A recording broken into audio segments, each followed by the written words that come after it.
guys, welcome back to Medical Coding with Blue. Today's episode is all about what to look for in a medical billing and coding program. If you're brand new to my channel, welcome. I am Blue, I'm a medical coder. Okay guys, I'm getting this question a lot lately. Blue, what program should I get into for medical billing and coding? Hey Blue, I'm interested in medical billing and coding. What should I look for in a program? So here we go. Here's a few things that you got to know first. First of all, my channel is chock full of videos where I talk about the programs that I recommend, which is going directly to one of the associations, the American Health Information Management Association or the American Academy of Professional Coders. Both of these are the major medical coding association powerhouses and they have their own online medical coding programs, and they run roughly between $4,000 and $5,000 a piece. Okay, so either way you go, all right, it's going to teach you to learn medical coding, right? But you're going to be learning on your own. Now they have both independent packages where you're learning by yourself, but AAPC does offer an instructor-led course. Now, keep in mind, I have not been to the instructor-led course. I only know by what people tell me, and it is a mixed bag. Some people say that the instructor was not very helpful to them, and they were completely lost, and they feel like they wasted their money, and that they may as well have studied independently for all the help that they got. And then other people say that they had a really great instructor. So it really is just depending on who you get, I guess, and how engaged you are. Because it does involve a lot of your own engagement. We are all adults here, guys, and no one is going to hold your hand in this program. Nobody. No one will rescue you if you do not speak up for yourself and say, I need help, or I need help understanding this. You can't just tell people, I don't understand. You need to tell them what you're not understanding.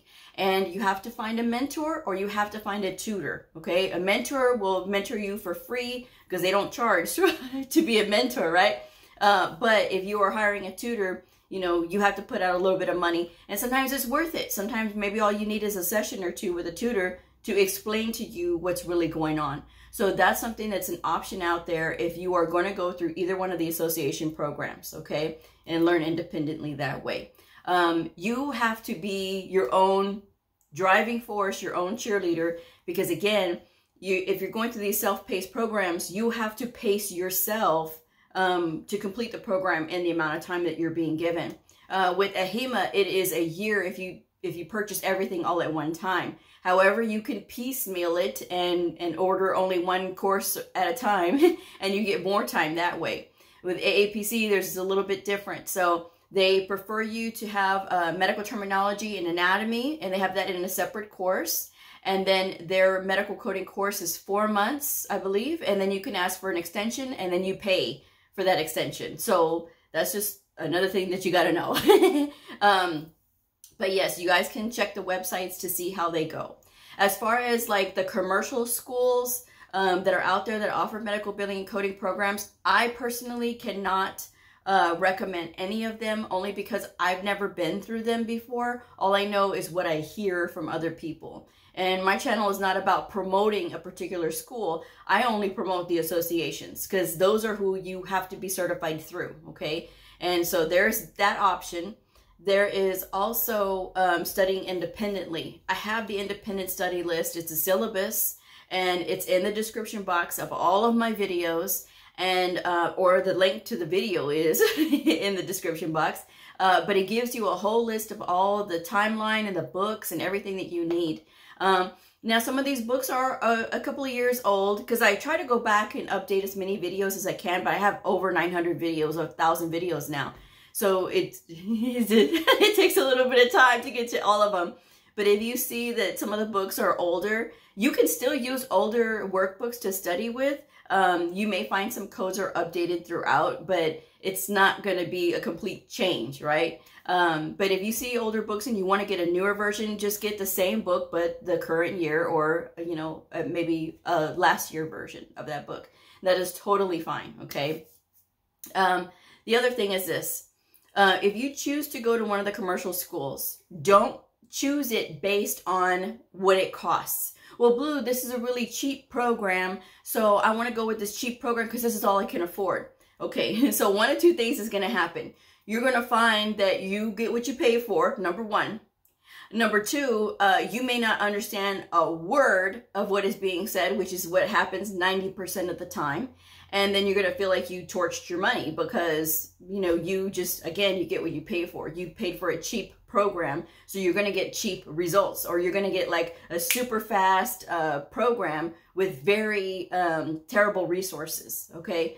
So that's something that you have to consider. If you're going to go the cheap route, you know, through these programs, you're better off going and learning independently with my independent study video. I mean, the list that I have for that.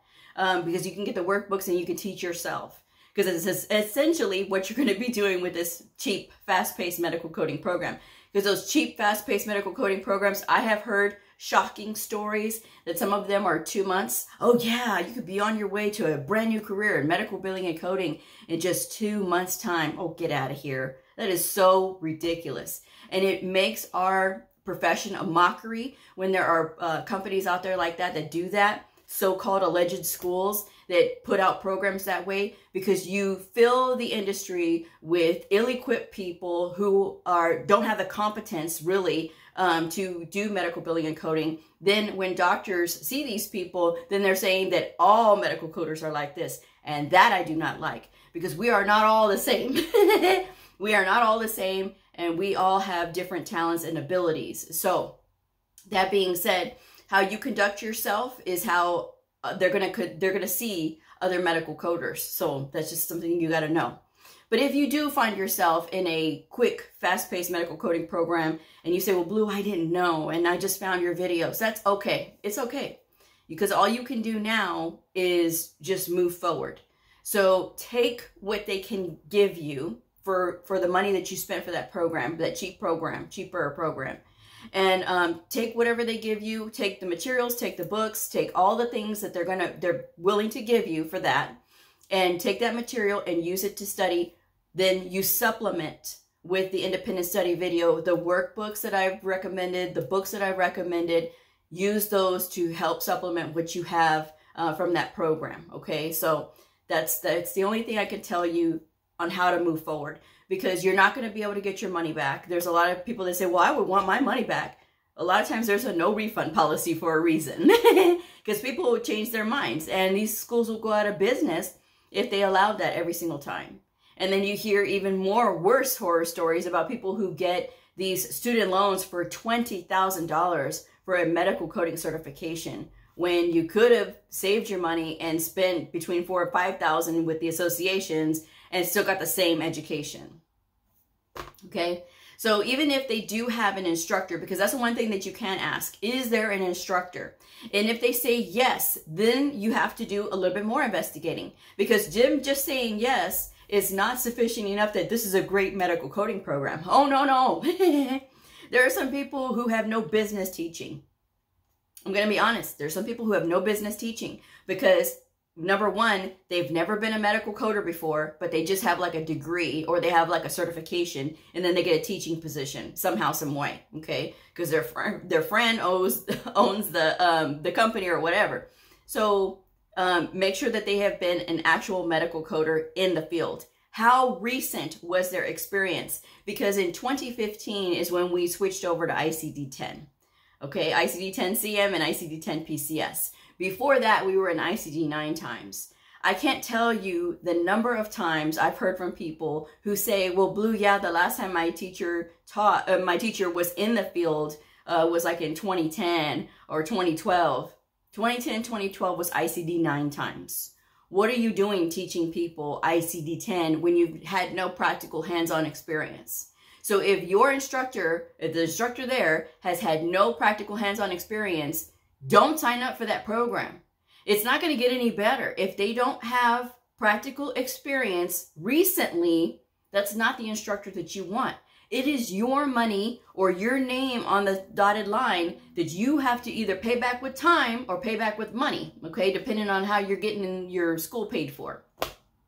So you want to make sure that you get the best for your money. Guys, this is your money. So don't be just so cavalier about it and, oh, I just threw my money away. It was $10,000, it was $20,000 that I spent on a student. No, guys, ask questions. Now, let's say that we get past that point. Okay, They've been a coder recently and they're an instructor now. Okay, are they certified?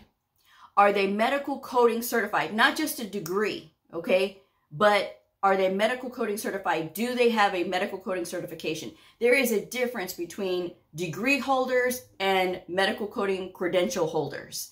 The degree holders are designed to be our leaders. They are the ones that are going to be doing the instructing. They're the ones that are going to be running whole departments. Yes, but the thing that you have to know is this. The RHIT, the Registered Health Information Technician, is the associate's degree. The RHIA is the bachelor's degree. That is these are the designations for the associate's degree and the bachelor's degree. The RHIA is the Registered Health Information Administrator. These folks are trained in HIPAA compliance, ethics, the law, in managing people, because that is where their focus is, in managing people. The medical coding portion of both of these college programs is very small in relation to everything else that they have to learn. So it's almost an afterthought, and there's not a whole lot of teaching with the medical coding side.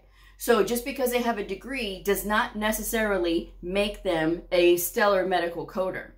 It's the medical coding credentials is when you're showing that you have the entry-level competence, right? If you get the CCA, and that's with the HEMA, that's the Certified Coding Associate, or the mastery, which is the CCS, the Certified Coding Specialist, or the CCSP, which is the mastery of the outpatient side. There's also with AAPC, they have the CPC, and their entry-level competence is the CPCA, the Certified Professional Coder Apprentice. And then there's, after they've completed the 2-year commitment, 2-year time commitment, or they've completed the requirement in other ways with either education or experience, they are a CPC, Certified Professional Coder. So there's a difference in where you get certified. But ask the instructor, are they medical coding certified? And again, if they're not, then I would question whether you should pick this program or not. Because again, there is a difference between how somebody is going to teach who's had experience in the field, who's had experience medical coding, versus somebody who's only been taught with the books and now they're going to teach you with the books. Right? Right? Okay, so yeah, this is all stuff that you have to know, guys. Now, the materials that they're going to be giving you, ask them about the materials. And ask them what workbooks, who is the publisher of the workbooks that you are getting, right? And if they say Bucks, know this. Bucks, there's people, it's a mixed review, but here's my personal thing. I am a book lover, as you all can see. I'm a book lover. This is not all my books. Trust me, I've got a ton of other books. I love books. And as a book connoisseur, I pay attention to books. I personally, this is my own personal opinion, I do not like Bucks. I think that the way that Bucks is written is very confusing for brand new people. It's written like you're speaking like the person already understands how to do medical coding. And that is not the proper way, I think, to write a workbook for brand new people. And that's just my opinion, okay? So if your school is providing Bucks workbooks, know that if you want to get in a supplemental workbook to kind of help you to bridge that complex wording that they have in that book, then I recommend the American Hospital Association ICD-10-CM and ICD-10-PCS Coding Handbook with the Answers. It's by Nellie Leon Chizen, and it is an awesome freaking book. It is so awesome. Even if you are not taking an exam that is going to be covering the ICD-10 PCS side, which if you're taking the CCSP or the CPC, neither one of these cover ICD-10 PCS. It's still okay for you to use this book because you can still study with it for the ICD-10 CM side, which is the diagnosis coding. So it is totally okay. That is a wonderful book on explaining things. There is no better workbook than that book. I'm just saying. The link is in the description box below.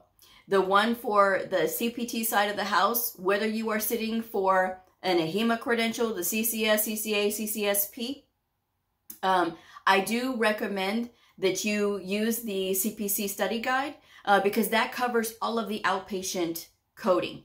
We all, as all medical coders, we all use the same CPT set. All of us. So just because it says AAPC CPC study guide does not mean that you cannot use it to prepare you for the CCS, the CCA, or the CCSP. Because again, it is all outpatient coding in that book. It covers the CPT side. It is very well written, and I will give it to AAPC every time. That is a very good book. My channel is about helping medical coders. My channel is about not promoting things that's going to make you have to spend more money. It's about, you know, promoting like the best and most efficient way for you to get educated. Because it's not that hard, folks. It's not hard to show up and sit there and learn. There's a lot of resistance to it, sure. Because it's just like, oh my gosh, it's so much. Because you have to break it down into manageable pieces. And I've talked about this on several other shows, and I don't want to get too far off track because I'm about to run out of time. But there's a couple of other things I want to cover too. So just make sure that if they're telling you we give books, then you say okay. But just keep in mind, you can take the books, but you know, if you can, supplement your studies with these other workbooks that I just mentioned. All right. The time limit. If they're saying this is a 4-month program, this is a 2-month program, and you'll be on your way to a brand new career. And oh yeah, we give you a free certification when you complete your program, and it's through the NHA. No, because number one is it's too fast. Number two, no one asks for the NHA credentials, which is like the CBCS. No one asks for it, guys. A lot of people don't know this, and then when they're looking in the job listings, that's when they see, oh yeah, it's a certified billing and coding specialist. Guys, no one asks for that one. If they're asking for medical coding certifications, they're asking for the CCS, the CCA, the CCSP, or the CPC. Those are the 4 main ones they're asking for, besides the degree designations, the RHIA or the RHIT. Do not waste your time worrying about another association that no one is asking for, okay? It's just been my experience when I'm looking at the job listings, I have never seen this. Maybe one time, and it was for I think it was like an attorney's office. And maybe only because somebody in that attorney's office had it.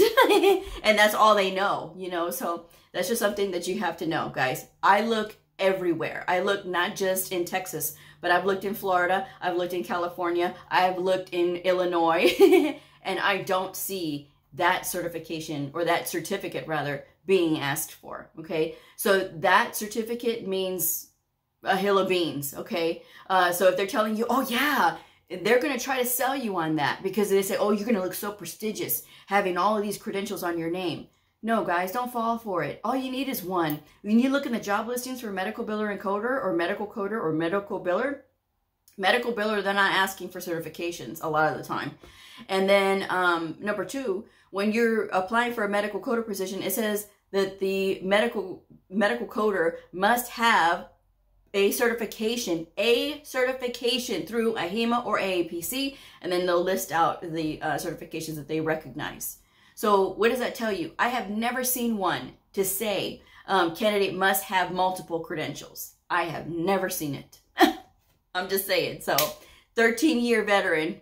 At the time, I had only one certification. I had the CCA, and I did wonders with it. Now, I'm a 15-year veteran, and I have 2 certifications. I have the CCSP and the CCS. The only reason I have both of them is because I took the CCSP first, and then I got the CCS in the same year. Okay, so if I had got the CCS first, then obviously I would only have that one. Okay, there would be no reason for me to double up. Okay, because again, the CCSP is a mastery of the outpatient setting, and the CCS is the mastery of the inpatient and the outpatient setting. Okay, so 2-month programs, 4-month programs, bad. You're looking for a program that is going to be 9 months, 12 months, or 18 months. That's the goal. 9 months, 12 months, or 18 months. Now, they say, well, Blue, what about AAPC? It's 8 months. Guys, that's fine. because 8 months is a heck of a lot better than 6 months or 4 months. And it doesn't necessarily mean that you have to take your test right away either at that 8-month mark, okay? You can take another month to study or a couple of months to study, okay? I always say when you finish your program, take the exam no more than 3 months out, okay? That way you can still have that stuff retained in your brain and you're not going to lose it, all right? So that's the time. That's that for the time, you know? Don't go through these fast-paced medical coding programs, guys. It's not worth it. And even if you think, well, it's cheap and it'll get me started, trust me, when you're in the weeds, come call me and let me know how it's going. Yeah, then you're going to be crying uncle, because trust me, it's a lot of information. And it doesn't matter if you've been a nurse before. If you've been a nurse, an LVN, LPN, MA, or a CNA, any one of those, it does not matter. Medical coding is completely different from the medical coding that a lot of nurses think that it is. Because there's a lot of nurses that tell me, oh, Blue, I do coding all the time. Really? And then when they describe it to me, you know what they're describing? They're describing circling procedures on a super bill. That's what they're describing to me. Medical coding is not that. Medical coding is looking at the documentation and either abstracting or it's auditing the codes that are already selected. So that's, again, is something completely different. And we have guidelines that we have to follow. There's funny rules, okay, to this. So again, this all goes in medical coding, all right? So no fast-paced medical coding programs. Watch out if they have Bucks books. And ask questions about the teacher.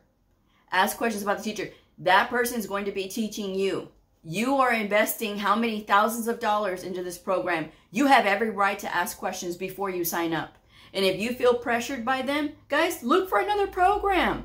They're not the only game in town, okay? Again, there's so many options for you to learn medical billing and coding.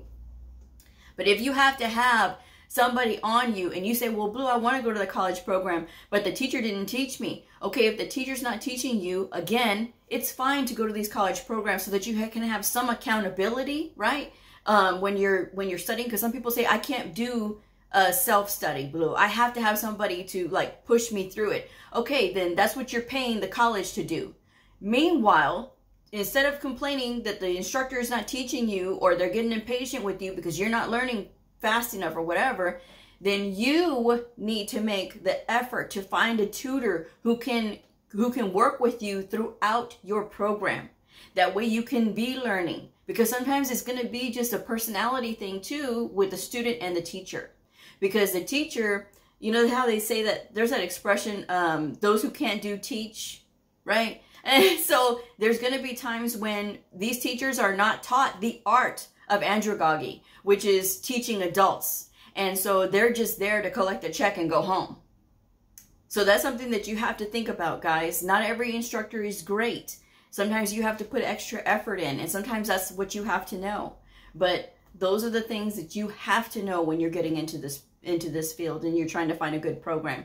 A lot of the programs will come with the coding manuals.